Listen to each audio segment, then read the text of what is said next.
Hi, everyone. Welcome back to Module 13. We're going to wrap up this module with a consideration of the Nazi invasion of the Soviet Union, as well as the evolution of the Holocaust. Even while Germany was carrying out its attacks against Britain, Hitler had already started to look eastward. In the fall of 1940, Hitler makes the fateful decision to turn on his Russian ally.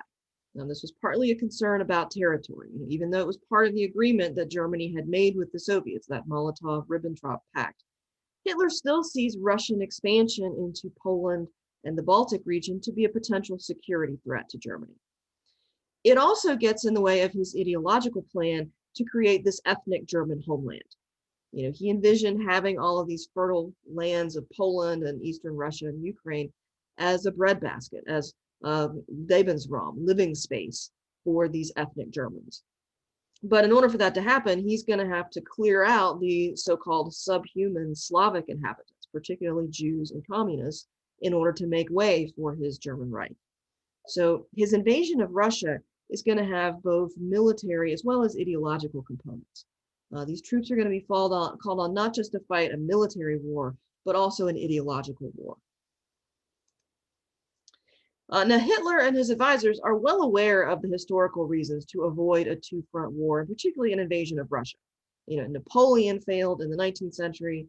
Back before World War I, von Schlieffen had warned against extensive campaigns in the East. There's a danger here in getting sucked into these vast, wide open spaces in Russia. But Hitler's confident that he can avoid those traps. He's thinking about the speed and the mobility of his forces. He's also very dismissive of the Russian army's quote-unquote human material. He thinks Stalin's purges of the Red Army's officer corps had wrecked the Red Army's leadership, and he's actually kind of right about that. Hitler believes that the battles on the front lines are going to be massive, but once you get past the front line, then resistance will fall apart. He says at one point, you have only to kick in the door and the whole rotten structure will come crashing down. And as you see here in the slide, based on his previous track record of success, he's not expecting a great deal of problem in handling the Soviet Union. So you see Poland fell in less than a month, Denmark a day, France a little bit over a month. So he hasn't had a whole lot of problems so far. He's projecting this invasion of the Soviet Union to last about 4 months. He thinks that's all it's going to take to lead the Soviets to crack. Hitler is going to initiate this invasion of Russia called Operation Barbarossa in June of 1941 with a massive three-pronged invasion, as you see here in the top left. His plan was to strike quickly with his tanks, to smash through those Red Army front lines, get into the rear, encircle enemy troops, and then just squeeze. Just slowly surround them, whittle them down until they're forced to surrender. You can see from the map that he has kind of three objectives. He wants to occupy the Baltic region, so that north arrow is moving up through the Baltics, targeting Leningrad. This was kind of a strategically significant city just because it's named for one of the communist heroes, really. He wants to destroy Soviet armies in the Ukraine. So if we look here to the south, he wants to move in and seize all of that territory and clear a path there. And then he also wants to move on Moscow, here in the center, the Russian capital. And I think there's an important caveat to keep in mind here. He has objectives, sure, but his priorities are not real clear. It's not really clear which of these attacks is the most important. He doesn't have contingency plans in case things don't go as expected. But initially, this plan is very successful. The Russians are knocked back on their heels. Stalin, he doesn't really believe what he's seeing. He doesn't believe that the Germans are breaking this truce and actually attacking him. He's not believing what his own generals are telling him. In fact, he actually wants to call Berlin and say, hey, dude, what's happening? So the Germans do manage to break through and encircle massive numbers of Soviet troops. In one case, they capture over 600,000 men, Soviet soldiers. And keep in mind that many of these prisoners of war, roughly 3 to 4 million of them total, will eventually die in German slave labor camps or be executed on the spot. So dying on the scene or later in concentration camps. The poor treatment that they're receiving and the executions of prisoners are going to lead Soviets to fight even harder.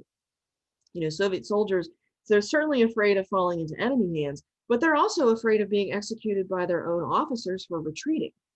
So in these fights, we see just appalling casualties and really vicious fighting. These men are literally fighting to their last round. Hitler has said that the war against Russia will be such that it cannot be conducted in a knightly fashion. The struggle is one of ideologies and racial differences and will have to be conducted with unprecedented, unmerciful, and unrelenting harshness. And I think that really is an apt statement of what this war evolved into on the Eastern Front. Hitler's going to use the war against the Soviet Union as cover to carry out his ideological goals of cleansing Europe of Jews and other undesirables. His most murderous activities are going to take place in Poland and Eastern Russia, where a significant portion of the population was Jewish. And military forces are going to be enlisted in this ideological effort, killing communists as well as rounding up and eventually exterminating Jews.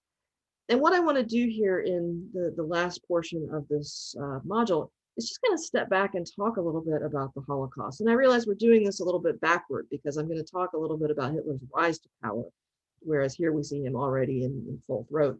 But I think it's worth us thinking about how this happened.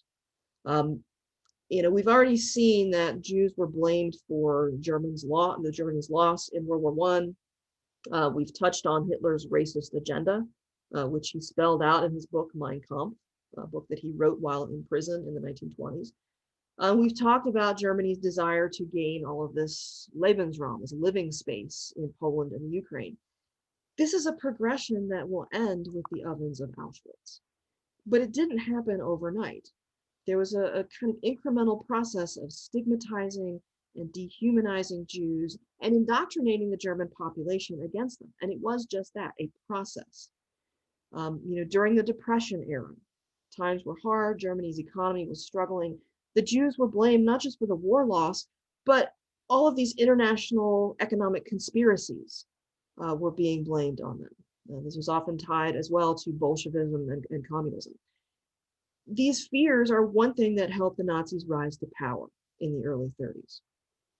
The Nazis, by the early 30s, they had made significant political gains, but in 1932, they did not yet have a majority of the German parliament. They had a plurality, but they didn't actually have a majority.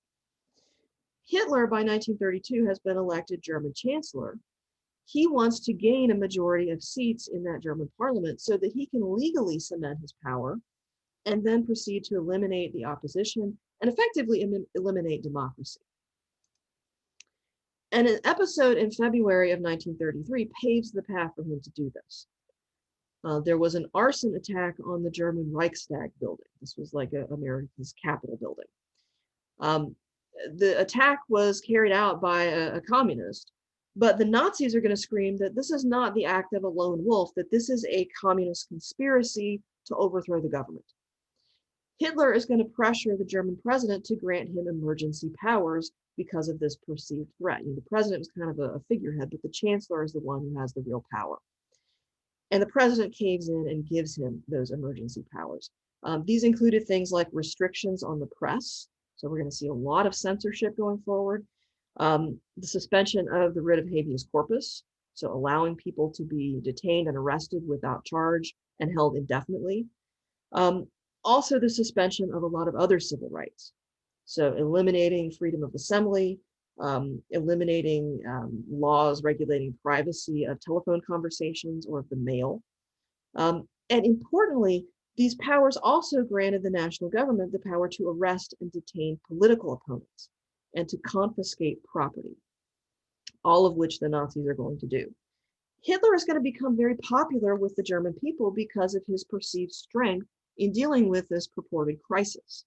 He becomes popular enough that the Nazis do win a majority in the elections that are held just a month later. So the timing of all of this is significant too. And note that these measures were all deemed legal at the time. And also note that these civil rights will not be restored until 1945. So once this stuff went away, it did not come back. Now, the Nazis don't immediately begin rounding up Jews. Again, it's an incremental process, and it actually doesn't start with Jews. The Nazis are going to start by rounding up political opponents, dissidents, communists, people who just who are, outspoken, also homosexuals. They began rounding these folks and sending them to newly created concentration camps. So here in the slide, you actually see the first concentration camp, Dachau, which was built just outside Munich in 1933. The extermination campaign that we associate with the Holocaust, it also didn't start with Jews. It started with disabled and mentally ill people, particularly children and the elderly who were already institutionalized. In the late 30s, these people are being gassed as part of a eugenics program. This was part and parcel of that racial agenda to build a quote unquote master race. These undesirable or these inferior people need to be purged. And so this was kind of the test phase, we might say. So with these mechanisms in place, this process is going to become extended to the Jewish population. Early to mid 30s, the emphasis was really on making life so miserable for Jews that they would voluntarily immigrate out of Germany. So Jews were barred from civil service jobs. They were not allowed to work in the government. And they were systematically forced out of professions like law, medicine, education, the arts, and they were slowly stripped of their ability to earn a living. Between 1935 and 1938, Nuremberg race laws also stripped Jews of German citizenship and prohibited them from marrying people of quote unquote German blood. These laws also require Jews to register their property with the government, and the state will eventually appropriate it, just confiscate their property, because again, it was now legal for the government to do this. These laws also require Jews to carry ID cards that mark them as Jews. Passports are going to start having a Jewish character stamped on it to indicate the status. And Jews will also be required to change their names, adding a surname to indicate their Jewish ethnicity. So we're already seeing these things happen. This was bad enough. But in late 1938, this persecution is kicked up a notch. In response to a German diplomat's attempted assassination in Paris by a Jewish man, Hitler's propaganda minister, Joseph Goebbels, is going to instruct the SS and the Gestapo to systematically target synagogues and other sites of Jewish community throughout the German state. But it's going to be done in such a way as to give the impression that this was just a spontaneous outburst by the German people, that this was not a coordinated assault by Nazi brown shirts and fellow travelers who were being egged on by the Nazis, that this was just the German people rising up because they're so upset with the Jews, when in fact it was a coordinated campaign generated by the government. On the night of November 9th and November 10th, Jewish synagogues, homes, remaining Jewish shops are going to be looted and destroyed. Jewish cemeteries are vandalized. Millions of Reichsmarks worth of damage is done during these pogroms. And this is clearly different from previous episodes of violence because of the scale. These are attacks happening throughout Germany. They are attacks that are eventually going to be given the name Kristallnacht or Night of Broken Glass. So the scale, also the systematic nature of this, and the fact that now you do have ordinary Germans joining in, teenagers especially, young people who have been radicalized by this administration. It's not just property damage. Jews are now being ritually humiliated.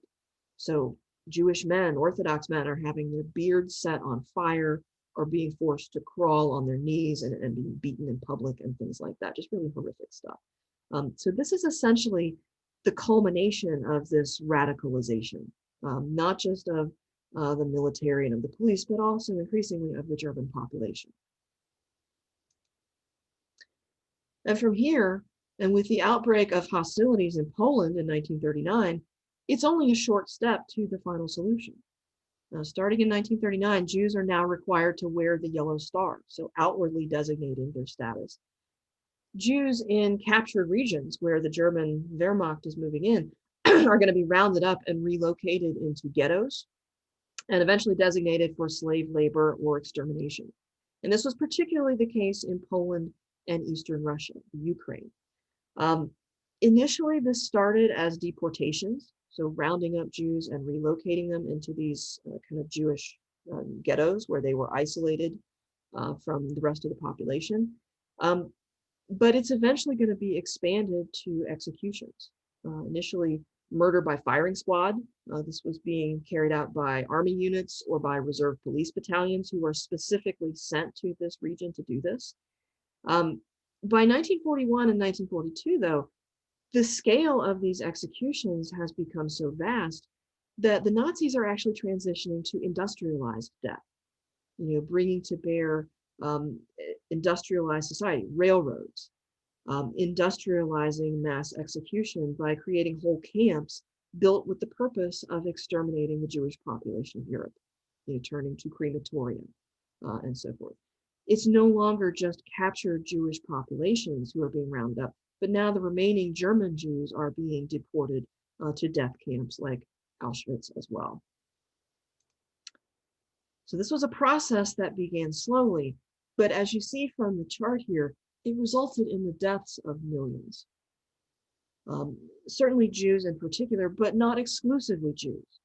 Millions of Poles, millions of other Slavic civilians, millions of Soviet prisoners of war, millions of political dissidents. These are all people who are getting caught up in this Nazi extermination machine. We estimate anywhere from 15 million to maybe 22 million people are going to be ultimately murdered by the Nazis. And I think the question that we often ask is, well, how could this have happened? Why didn't anyone speak up? And it's not that no one did, but the weight and the entire apparatus of the state was being brought to bear against this particular segment of the population. The policing functions have been corrupted or perverted into this whole effort. Opposing voices were silenced at the start. Rounding up communist and political opponents from the get-go was one way to ensure that democracy doesn't work anymore. Having seen that, having seen the people who speak out get rounded up and sent to camps, who's likely to speak out? Nazi propaganda is also preaching subtle as well as overt anti-Semitism at every turn. So the movies that you go to see are often going to have anti-Semitic themes to them or messages. Even just taking public transportation, you're riding the subway and you're seeing Nazi propaganda posters all around you. And over time, you kind of tune it out.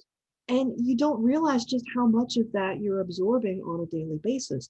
And then in 1939, Germany is at war. And so Jews, communists, Slavs, they've already been radicalized as quote unquote inferior. Now they're being defined as the enemy. So it's easy to see this progression when you're standing outside it. But when you're immersed in it and the abnormal becomes normalized, it's not so easy to see. And this is in no way to excuse or sympathize with German behavior or inaction. I point this out only because it's easy for us to think that there was something different about the Nazis and that something like the Holocaust could never happen here. And while there were some circumstances that were unique to post-World War I Germany, this war loss and things like that, I think we really need to resist the temptation to think that the German case was special and that our society would be immune, because the reality is we're not, at least in my opinion. So I'll leave it at that.